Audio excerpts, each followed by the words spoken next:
ഒരിടത്തും മല വളർന്നിട്ടില്ല. പക്ഷെ ആ മലയുടെ ചോട്ടിൽ നിൽക്കുന്ന ഒരു ഒലിവ് വൃക്ഷം വളർന്നിട്ടുണ്ട്. നാമാലയത്തിൽ തഴച്ചു വളരുന്ന ഒലിവ് വൃക്ഷമാണ്. പിശാച് ചിലപ്പോൾ നിന്റെ ജീവിതത്തിന്റെ കുറവുകളൊക്കെ എടുത്തുകൊണ്ട് വരും. നീ പറയണ ഉണ്ട്, പക്ഷെ അപ്പം മാറ്റും. ഇന്ന് നടക്കുന്ന ഒരു കാര്യം,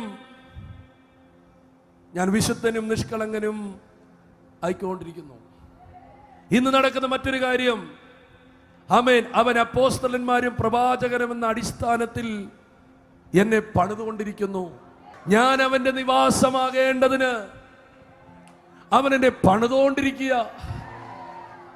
അടുത്തൊന്ന്, ഇന്നെന്നിൽ നടന്നുകൊണ്ടിരിക്കുന്നത്, എന്നിൽ തലയോളം, ക്രിസ്തുവെന്ന തലയോളം ഞാൻ വളർന്നുകൊണ്ടിരിക്കുന്നു. ഞാൻ ശുദ്ധീകരിക്കപ്പെട്ടുകൊണ്ടിരിക്കുന്നു. ഞാൻ വളർന്നുകൊണ്ടിരിക്കുന്നു.